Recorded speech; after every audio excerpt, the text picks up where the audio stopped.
for being here this morning. We're so grateful. We're grateful to be in your association. There's nothing more divine than being in the association of devotees. And always greeted by the beautiful rendition of the morning songs by Adikarush Prabhu. Thank you. Yes, and of course, Ananda, he's always inspiring and encouraging and affectionately kind to everyone. Yep. Thank you. Hari Bol. So we're going to pull up our screen and go, let's see if we can do this. And so that the verses can be on here.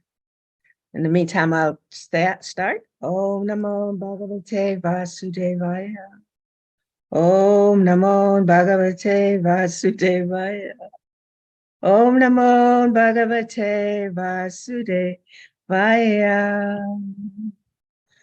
So we're reading Srimad Bhagavatam, Canto 10, Chapter 28, and we're starting with text number 9. Krishna rescues Nanda Maharaj.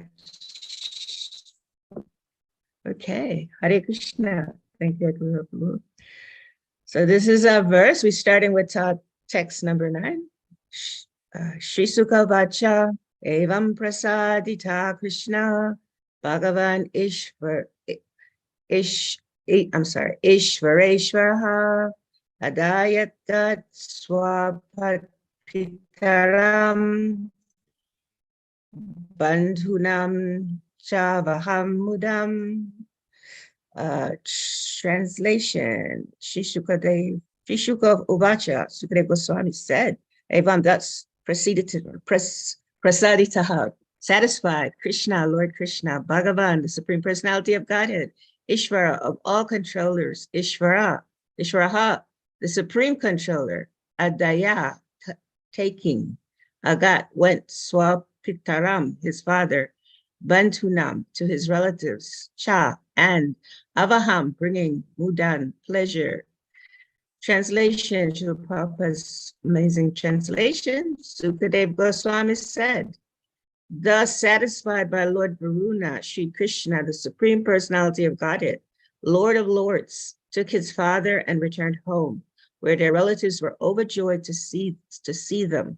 Srila Prabhupada's purport. In this pastime, Lord Krishna gives a sublime demonstration of his position as the Supreme Lord of all Lords. Varuna, the demigod of the seas, is most powerful. Yet he was happy to worship even Lord Krishna's father. What to speak of Krishna himself? Text 10. So I will just read the translations of the next text. Translation. Nanda Maharaj had been astonished to see for the first time the great opulence of Varuna, the ruler of the ocean planet, and also to see how Varuna and his servants had offered such humble respect to Krishna. Nanda described all this to his cowherd men, fellow cowherd men. Okay. Text 11. Hearing about Krishna's pastimes with Varuna, the cowherd men considered that Krishna must be the Supreme Lord, and their minds, O King, were filled with eagerness. They thought, will the Supreme Lord bestow upon us his transcendental abode? Srila Prabhupada's purport. The cowherd men were filled with excitement by hearing how Krishna had gone to the abode of Varuna to rescue his father. Suddenly, realizing that they were in fact dealing with the Supreme Personality of Godhead, they joyfully conjectured among themselves about their auspicious destination after finishing their present life. Om Gyana Timirandasya Gyana Lakaya Jakshu Amalitam Yena Tasma Shri Gurave Namo Chaitanya Namo Vishtam Stapitam Yena Bhutale Swayam Rupa Kadamayam Dadati Swapadantikam Vandeham Shri Guru Shri Prabhupada Shri Guru Vaishnava Shri Rupam Sapradatam Sahagana Lalita Shri Vishakam Damscha.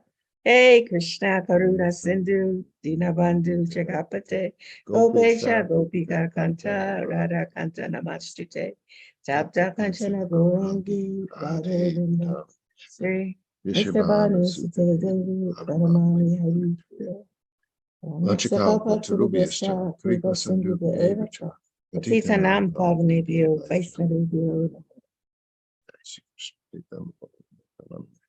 Shri Advaita Gadadhar Sivasi Vinda Krishna Hare Ram Hare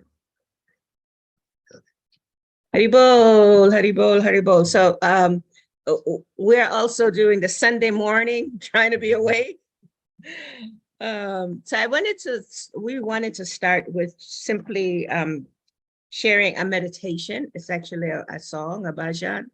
And if we can all meditate on this while we're hearing a little bit about this beautiful pastime of Krishna protecting his father, rescuing his father, and ultimately having this sharing with us, showing us about the deepness of relationships, what relationships really mean. So this meditation is this is a prayer from Vallabhacharya, and it's called Madhurastakam. So this is the Madhurastakam, and I'm sure many of you are aware of this prayer. So as you meditate on this, we enter into this pastime of the Lord with his Father. His lips are sweet, his face is sweet. His eyes are sweet, his smile is sweet. His heart is sweet, his gait is sweet. Everything is sweet about the Emperor of Sweetness. His words are sweet, his character is sweet, his dress is sweet, his belly folds are sweet, his movements are sweet, his wandering is sweet. Everything is sweet about the Emperor of Sweetness. His flute is sweet, his foot dust is sweet, his hands are sweet, his feet are sweet, his dancing is sweet, his friendship is sweet. Everything is sweet about the Emperor of Sweetness. His singing is sweet, his yellow cloth is sweet, his eating is sweet, his sleeping is sweet, his beauty is sweet, his tilak is sweet. Everything is sweet about the Emperor of Sweetness. His deeds are sweet, his liberating is sweet, his stealing is sweet, his love sports are sweet, his oblations are sweet, his tranquility is sweet. Everything is sweet about the Emperor of Sweetness. So there's a few more verses. However, we want to meditate on this verse about Krishna's loving sports are sweet, and his oblations are sweet. His tranquility is sweet. His deeds are sweet. So today we go into one of Krishna's most beautiful deed, which is to rescue his father, and talk about Krishna's sweetness as he does this. So what we were meditating on last night, late last night, is the text in text 9 is these feelings, these emotions that are expressed in these verses. In relationships, there are always emotions.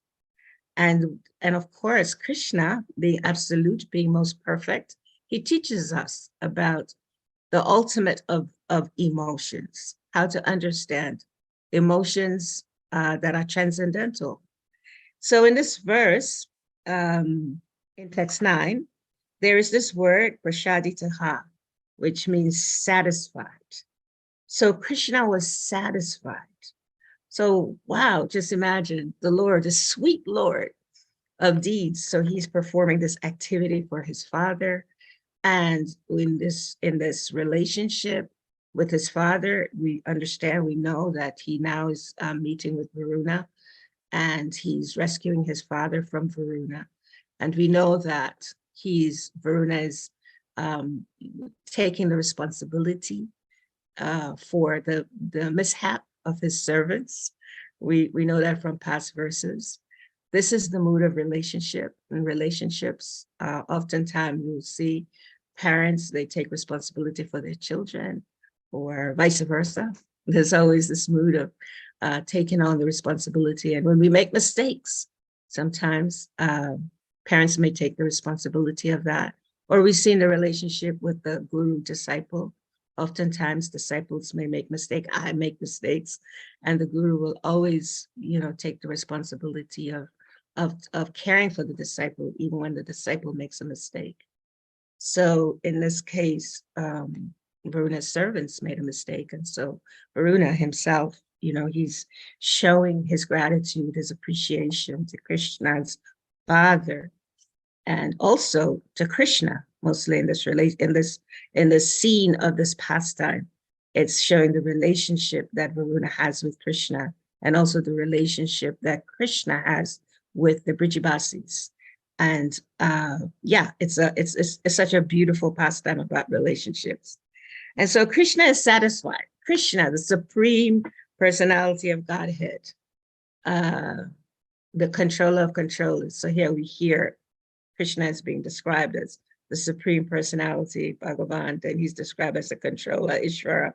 So he's both. He's showing this pastime, he's showing his supremacy, who he is. And that he's now, we're coming to this place in the pastime, this beautiful scene in the pastime, where he is satisfied with the way that Varuna has worshipped him, and taking care of his father. Varuna has also worshipped his father prior to Krishna coming to get his father. And now he's taking his father home. Now he's taking Nanda Maharaj home to the family, right? To all the Brijabasis. Because in the villages, we learn, and we see this when we go and we visit India. When we go into the villages, we see everybody is kind of related like family. They all speak to each other like family. Oh, this is my cousin brother. This is my cousin. This is my, auntie. This is my uncle. Nobody calls anybody by names. So it's like that. It's just the sweetness of relationships where everybody's related to each other. So here, Krishna is taking Nanda Maharaj back home. And we see here that everyone is overjoyed. Here again is another feeling word, another emotion. They're overjoyed, they're happy, right? So sometimes we think in Krishna consciousness, sometimes I might think, being happy is sense gratification. And sometimes it can be. I might get happy over some sense gratification. However, there can be a transformation of that feeling where we can be happy with Krishna, happy for Krishna, happy for the things that Krishna do.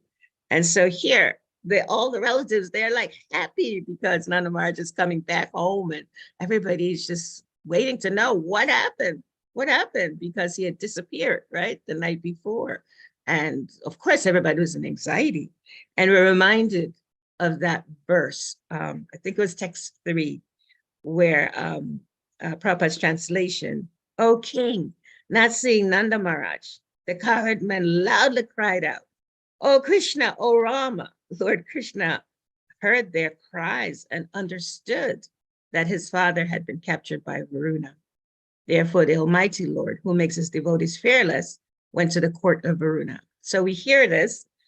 Krishna is, of course, protecting the Brijabasis, as he always does. And they're fully aware he's the one that's going to protect us. And then here we understand that Krishna's reciprocation with these devotees, which is, again, based on relationship, there's always reciprocation. So he's reciprocating with them by helping them to not be fearful in this situation. And then he's here with Varuna. He's leaving Varuna now, and he's bringing his father back. And there's a beautiful part of that pastime of Varuna giving prayers, offering prayers to Krishna. Such beautiful prayers. And I did have, you want to share something more? So the prayers that Varuna offered, it's something, it's, I believe it's really such an interesting part of relationship, because Varuna, yeah, we can be joyful. Yes, Krishna consciousness is joyfully performed. That's what Srila Prabhupada said. So we can be happy. We can be happy. So in when Varuna, of course we know we've been hearing the pastime, so we know that when Krishna came into Varuna Loka and saw his father, he was so really, he was just very happy, of course, to get his father, although he knew where his father was, because Krishna is all knowing, right? Krishna is everything. Krishna is Bhagavad Gita in the 7th chapter explains to us all about who Krishna is in terms of being the supreme personality of Godhead. And so when these prayers, I think I have a little bit of some of the prayers. I didn't want to overload myself or anyone with these prayers, but it was just so beautiful. I thought I would just share a little bit of what Varuna, when he received Krishna, again, relationships. In relationships, we receive each other. We receive each other with grace. And so Varuna, he received Krishna. And of course, what do we do when we meet someone that we respect? What do we do when we meet someone that, is dedicated their whole life to anything? This is even in the material world. We show them respect. And so Varuna, being a devotee of the Lord, he showed the Lord respect by offering these prayers. So this is just, I'll just read a couple of the things that Varuna was saying to Krishna. He explained to Krishna, due to possessing fabulous wealth, my knowledge has become covered. Therefore, I cannot understand your infallible position as the master of Maya and the controller of all devouring time. O Madhava, O creator of all the universes, you should not keep men like me blinded by your illusory energy, your illusory potency.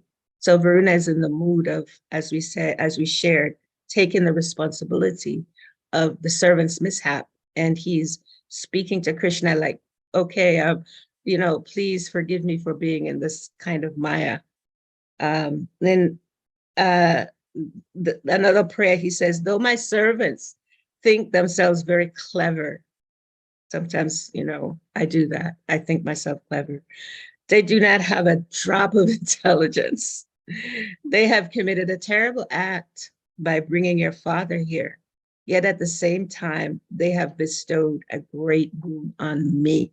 So this mood of Varuna, these prayers of Varuna are so very beautiful.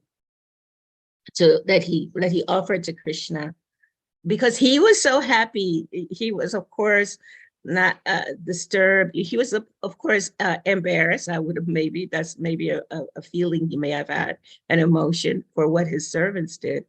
However, he was so happy that happened, because that gave him an opportunity to be in the presence of Krishna, gave him an opportunity to reciprocate with Krishna, gave him an opportunity to offer prayers to Krishna. And so this first text is just such a reminder. And I was thinking, as we meditate on Krishna's sweetness with his father in this relationship of going to get his father, I was wondering if any of you have experienced, and you can share in a chat, or you can just meditate on this, experience any beautiful pastime that you may have had here, even on our earthly planet, with someone that you really respected, or we receive each other with grace. Oh, okay, somebody's writing, and then a majority. Okay, so yeah, I'm just wondering about that. If you've ever had that experience, and I'll share a quick pastime. I'll turn it over to Ekavira for the next text. I had a sweet pastime of that on this earth planet with His Holiness Radhanath Swami.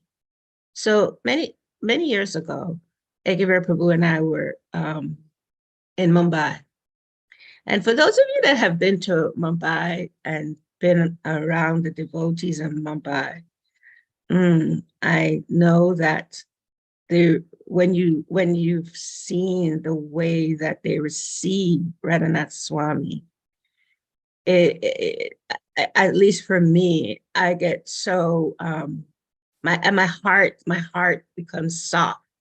My heart becomes softer because they receive him with such grace, such opulence and humility at the same time. It's the most beautiful experience.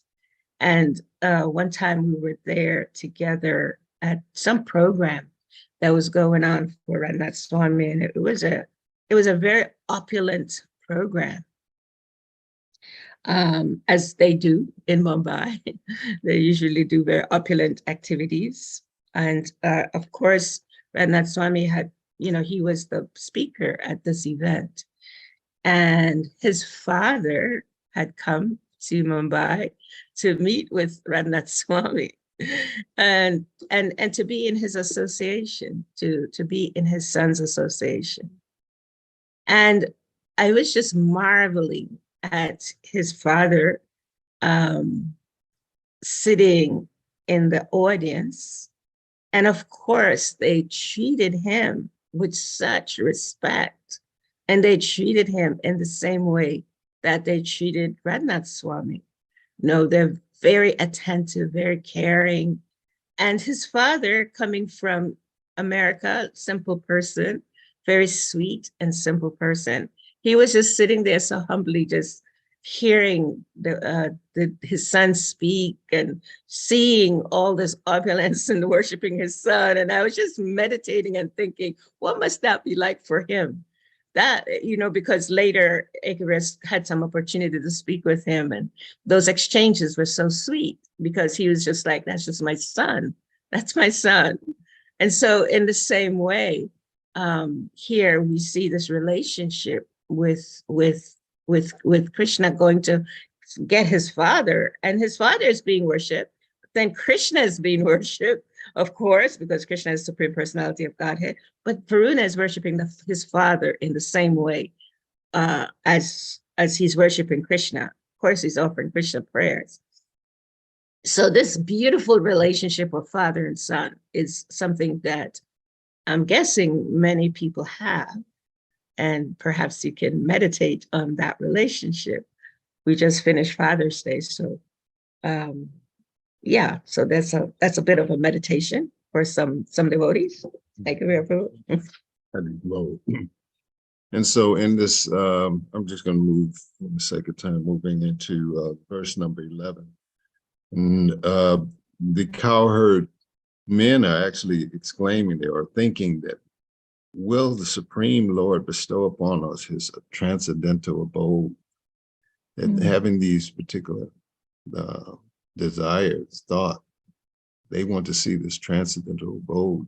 Where will they actually be, or will they be with Krishna in this particular arena, the transcendental abode? And so this is an interesting thought that they displayed at this point in time. And then, of course, these cowherd men, they're actually they're associates of Nanda Maharaj, so they are in the mood of Vatsalya Bhav. And of course, their sons are in the mood of Sakya Bhav, the friends of Krishna. And another devotee who was in that particular mood, Arjuna in the Bhagavad Gita.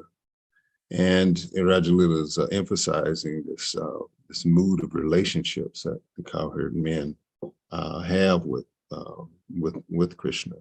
And so they're having this thought, and one might say, well, why are they thinking of this, especially if we have material consciousness?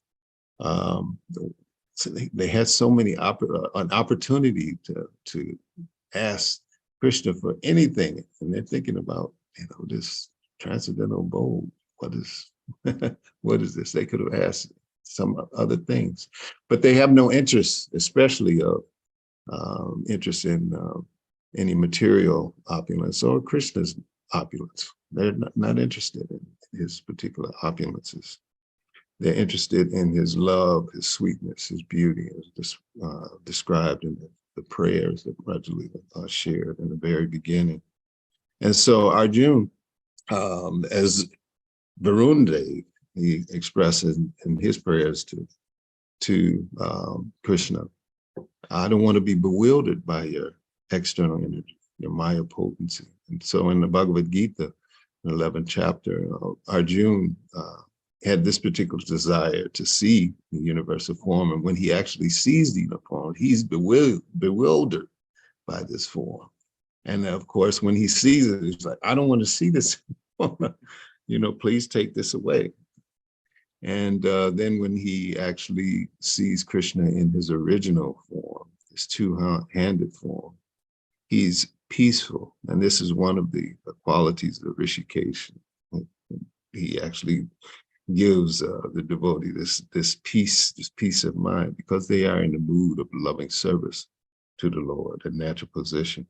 And so in this verse in the 11th chapter of Bhagavad Gita, verse 51, it's described that this human form, this Manusham Rupam, this human form, and it's most beautiful, sweet and beautiful. And this brings about this peace in Arjuna's heart. And the next verse, Krishna expresses that this is a form that's very difficult to see, difficult to understand. Even the demigods, they eternally desire to actually see this form, but they can't see this form. And then, so when Varuna sees Krishna in this form, he's thinking, the success of my life is manifested right here, of my many lives is manifested here. And this is Varun Dev. He has all the opulences, not all the opulences, but all opulences of the demigod. It's explained, it's so beautiful, that the abode of Varuna. But yet, he expresses that the success of my life is here now that I have your darshan. And so he took this opportunity when Nanda Maharaj was actually kidnapped, taken by his servant. He takes this opportunity to actually have the darshan of Krishna. And so this form, the demigods desire to see it. At the same time, this is a form that the Brijabasis, the cowherd men, they see every day. They see every day. And so their position is actually a much more intimacy, higher position than that of the demigods. And Varun Dev understands this and explains this in his particular prayers to Krishna. And so, yes, so the cowherd men, they express that we want to see, would Krishna take us to the eternal abode? And one might ask the question, isn't this like a desire? Isn't the devotee or those who are intimate associates of the Supreme Lord, don't they display this quality of desirelessness? Which is interesting, and this was something that I was pondering, and I thought that might be a question that some of you may have also.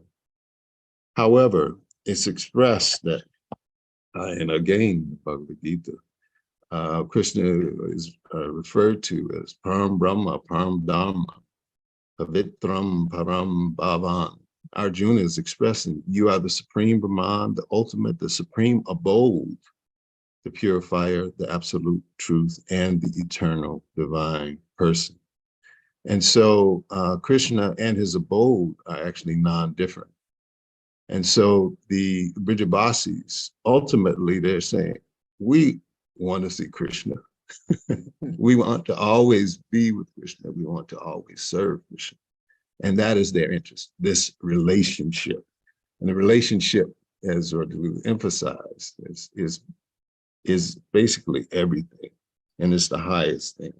And so what is the relationship of these Brijabasis? regardless of where they are, they want to serve Krishna. And that is the mood of Sri Chaitanya Mahaprabhu when he expresses in the fourth verse of Shri Shastakam, that regardless of, I don't desire birth, youth, women, all I desire is your loving devotional service.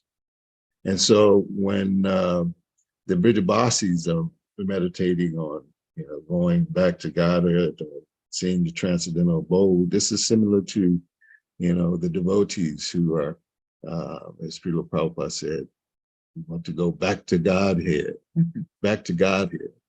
And back to Godhead may mean in the spiritual world, Goloka Vrindavan, serving Krishna, but it means in all cases to be with Krishna, to serve, the devotees of Krishna, to please Krishna. So lifetime after lifetime, whether it's the eternal abode, whether it's heaven or hell, always service to Krishna. And this is Godhead. And so the relationship is everything. And the Brijabasis are prime examples of that relationship, the desire to have that relationship and pleasing the Supreme Lord, pleasing Krishna. Yeah, thank you, Ekavira. That's the mood, right? They were full of eagerness. They were full of eagerness, and that's the mood. That's the mood we see with devotees all over the world. Devotees are eager. They're anxious. They're intoxicated. We're wanting to hear about the glories of the Lord. So when Nanda Maharaj went back to the village, they were all waiting and wanting to hear what happened. And then when they heard about how Varuna worshiped Krishna, and Nanda Maharaj had not seen that before, and it was so opulent, and then they thought, oh, maybe, is he the Supreme Personality of Godhead? See Bhagavan? Maybe we can go back to Godhead. Maybe we can go to his abode. So this is our mood. We're eager to hear about the Lord, and we have that same thought. Maybe, just maybe, we could go back to Krishna, possibly go with Krishna. And as the Ekavira said, we're always with Krishna. However, at least me in my conditioned state, I don't always remember that. And so every once in a while, I'm chanting my japa and I think, am I really going to go back? Am I really going to really be with Krishna? Am I really, really, really, really, really going to be with Krishna? So one day, I will, and we all will, taste that sweetness of Krishna, be with him with that sweetness. And I know some of you are already tasting that sweetness. Adipusha Prabhu, you're tasting that sweetness. Henry's tasting that sweetness. Andrea's tasting that sweetness. All of us taste it in some way through the fact that devotees are dedicated to serving Krishna, because that's Krishna's sweetness for us. By the mercy of Srila Prabhupada, we get a chance to experience that sweetness. Thank you so much. Swami expressed we can experience that sweetness through how? Chanting the holy names. Calling on the holy names of the Lord. Hare Krishna, Hare Krishna, Krishna Krishna, Hare Hare. Hare Rama, Rama Rama, Hare Hare. Thank you, Ekavira. Hare Hare. People. Thank you, dear devotees. Thank you so much. So, yeah. Andrea, you're the co-host. Hare Krishna, Hare Krishna. I'm here. I was because I'm at work, and I'm here in the boiler room, so I don't disturb other people by my ecstatic chanting of Hare Krishna, as Lila just instructed us. Sweetness of Krishna in the boiling room, in the boiler room. Yeah. Yay. I just wanted to appreciate Ekavira Prabhu's point, how relationship is everything. And Godhead means service. That strange word, Godhead. What is that, Godhead? Godhead means service in the relationship to Krishna and other devotees. Thank you for breaking up so nicely for us this point. Okay, now let's open it up for reflections. Bhima Prabhu, what are you taking home with you from this class? I'm seeing you chewing, so I'm putting you on the spot. We have a No, question in the chat. question in the chat. Thank you, Andrea. Kartik. Thank you for the wonderful class.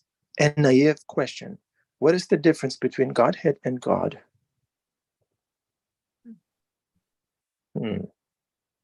Any word nerds on the call? Bhima Prabhu, you're a word nerd.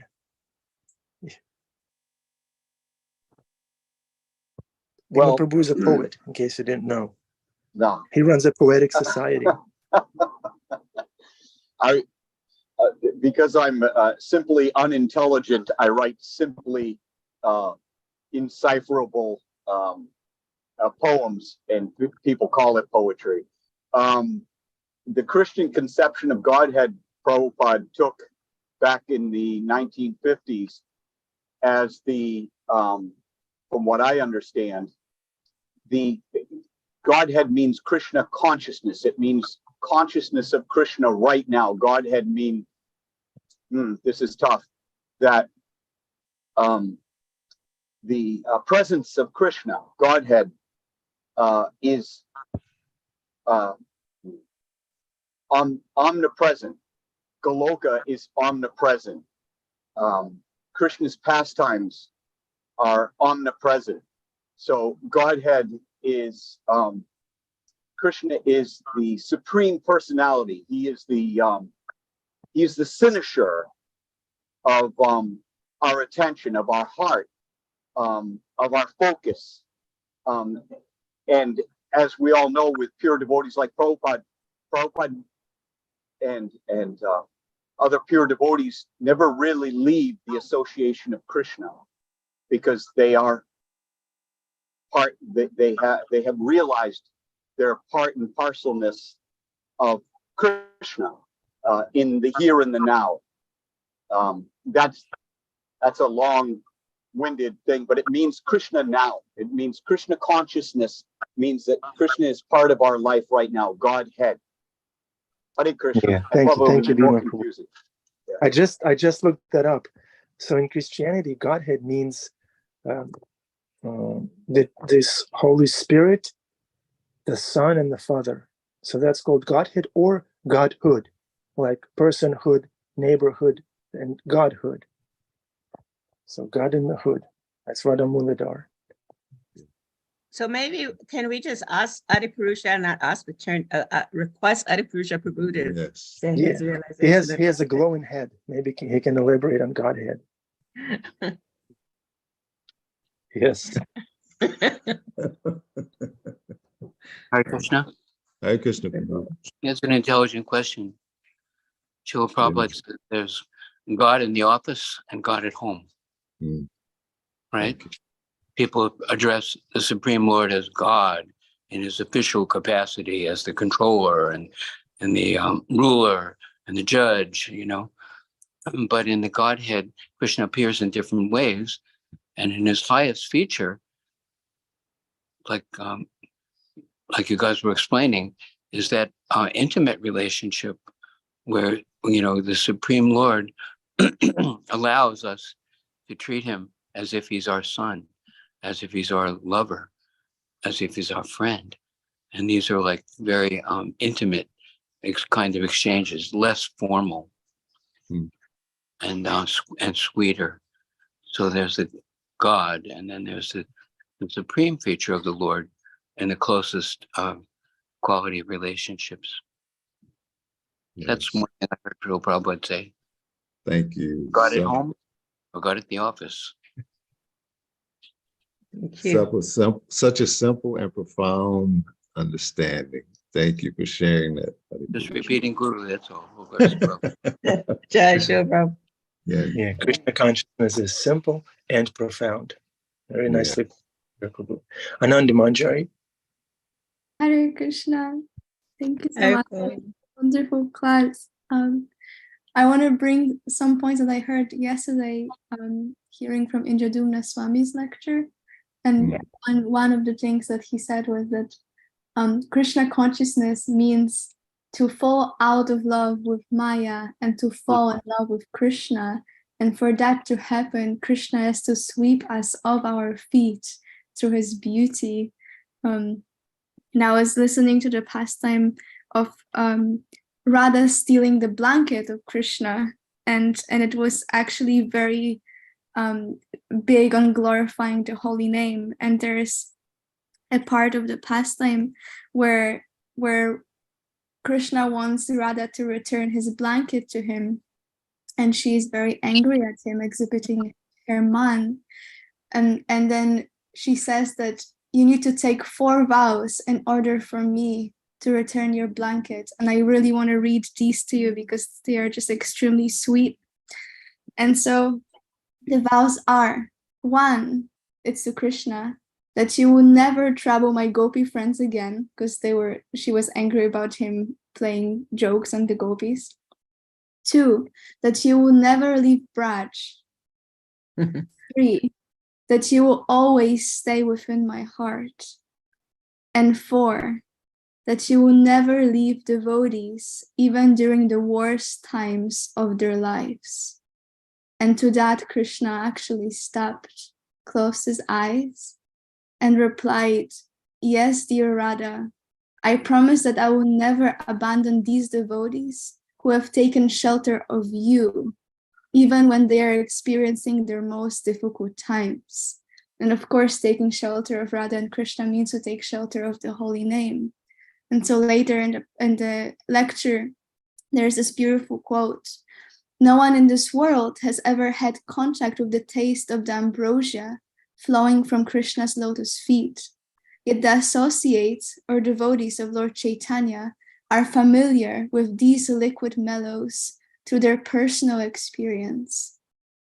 And then Krishna himself is speaking about Radha's name, and this is very esoteric. He says, on hearing the syllable Ra, I became anxious and bestowed the most pristine bhakti upon the chanter.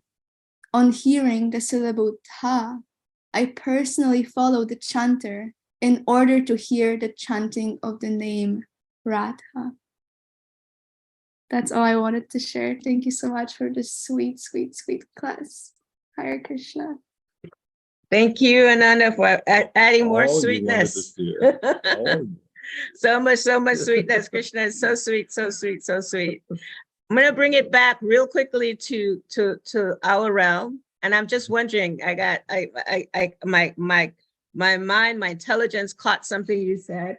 When there's difficulties, we turn to Krishna. And I'm just wondering, given that we're in our condition, or at least I am in my conditioned state, and given that we're learning how to turn to Krishna, and this is just a meditation, just so you to think about, what do you do when you experience difficulties in your life? What do you do? Are you like Adipurush that just go right to Bhagavatam, go right to distributing prasadam?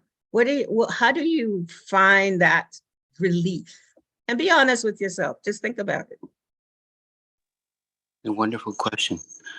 And this is coming from Krishna. The difficulty is not a difficulty. We can choose to tolerate it or to take shelter. May Krishna continue to bless you with pure devotional service. We can try to tolerate it or escape it by some kind of intoxication and distraction, or we can actually embrace it and thank Krishna. Thank you, Krishna, for this. You're sending this. It's not a difficulty, it's your gift. How can I serve you under this circumstance? At least that's what I've heard, that we can actually be grateful for what happens, because Krishna's in control, Krishna's our friend, and we are meant to please him. All glories to Prabhupada. Thank you so much, Prabhu. And for those of us that may not always just go there, that's not our go-to, then we need to meditate on where is our go-to.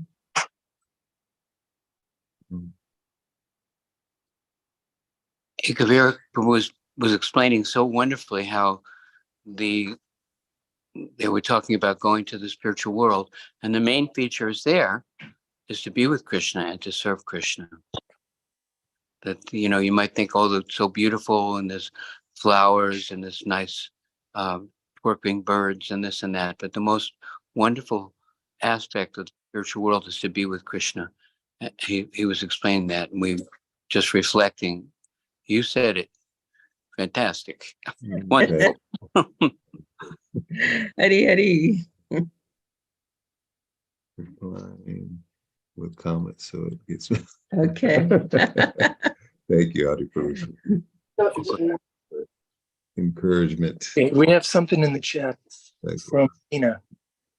Vraja Lila spoke about receiving. How can we work on receiving those who may not trust like we do Krishna? So that's an earthly question. Come back to real life or to what we perceive as real life. Trust, that's a big one. Yeah, there's so much. We offer workshops on trust. Trust first in terms of our material affliction of not trusting others. It's important for us to be trustworthy ourselves. That's real key.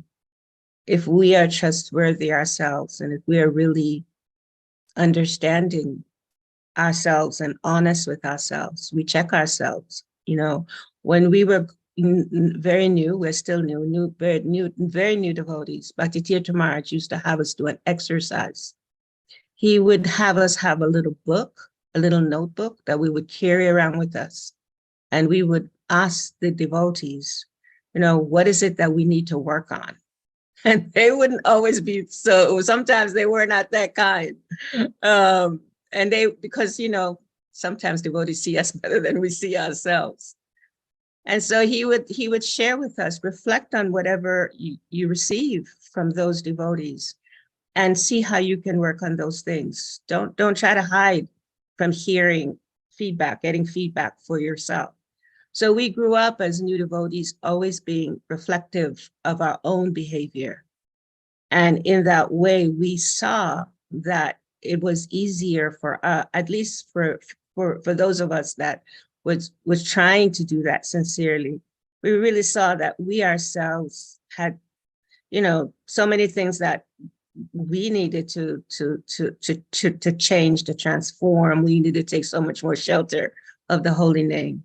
So trust is the more we are connected with Krishna, as everyone is sharing, especially Adipurusha Ekavira today, the more we're connected to sincerely depending on the devotees, regardless of what externally, what we might see or what we might perceive about them, the more we realize that they are our shelter.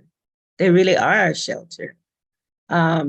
Even when, as Adipurusha said, difficult times, they may do something that, you know, we may question, and that definitely is the reality. At the same time, we learn from that. We learn from whatever it is that they do, and we do our best ourselves to not make those same, you know, mistakes. If we're perceiving them as mistakes, that's making us not trust. There's a nice little quote that I saw here. The only business of Krishna's eternal servants or devotees is to offer enjoyment to Krishna. The more enjoyment the devotees offer to Krishna, the happier he becomes. The happier Krishna becomes, the more his devotees become enlivened and taste eternal transcendental bliss. In this way, there is an ever-increasing competition of spiritual ecstasy between Krishna and his parts and parcels. And this is the only business of somebody that's really pursuing bhakti. This is actually from a verse of the Brahma Samhita. So, yeah, thank you. That's such a beautiful question, because in our community of devotees, you know, we're at different levels. So thank you so much for asking. Yeah. Thank you. Okay, it's darshan time.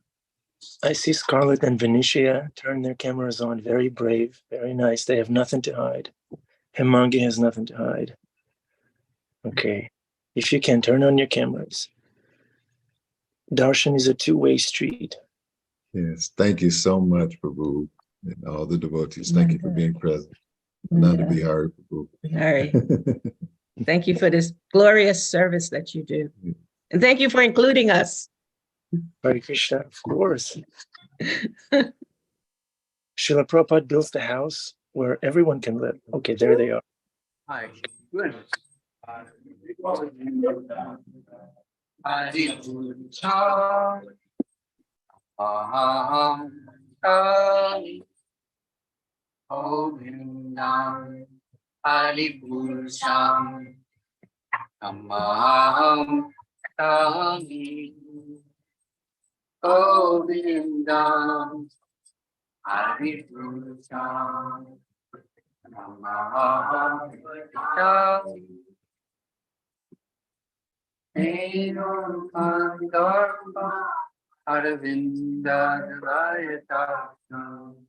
Bhagavatam tam patitam puratundaram Anda Prakotika Mania Visecha Dovam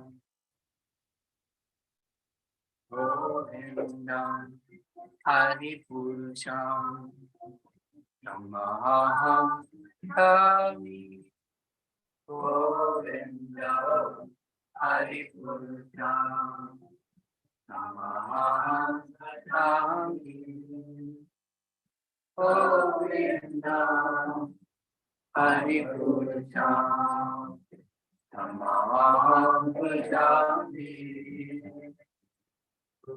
Anyami Satya Sakalen Viyavedimaki Ayanti Kayanti Tiram Vedanti Anada Himaya Sadhu Kala Vidmahasya Govinda Haripurusham Maham Kami Govindam Haripurusham Maham Kami Govindam Haripurusham Maham Kami.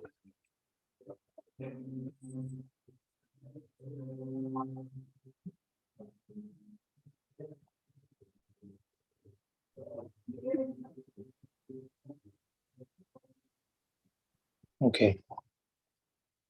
Hare Krishna, Hare Krishna. Okay, this is the afterglow. One last reflection or question, if you have. Dominica, thank you for turning your camera on. We see you.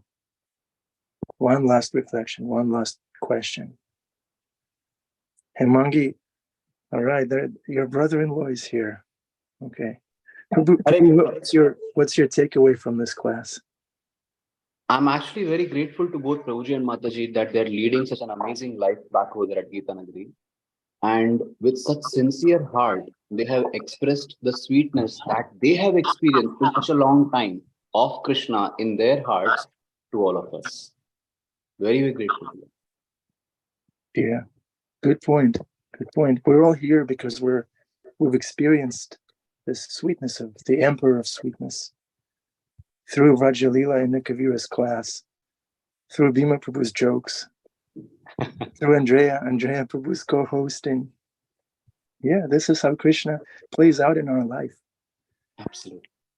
Yeah. And Vraja Lila Ekavira, my daughter is going to get a nagari for the kids camp, and my wife will be there too, and I'll be there too. So I look forward to seeing you in person. Okay. Hare Krishna, Hare Rama. Love you all. Hari Hari Bol. Go to the temple and experience the sweetness. It's Sunday feast. Take prashanam. And You should get a Murlidhar. Murlidhar, yes. Hari Bol. Hari Hari. Thank you. Hare Krishna. Hare Krishna. Hare Krishna. Thank you for your kindness, everyone. Thank you. Srila Prabhupada ki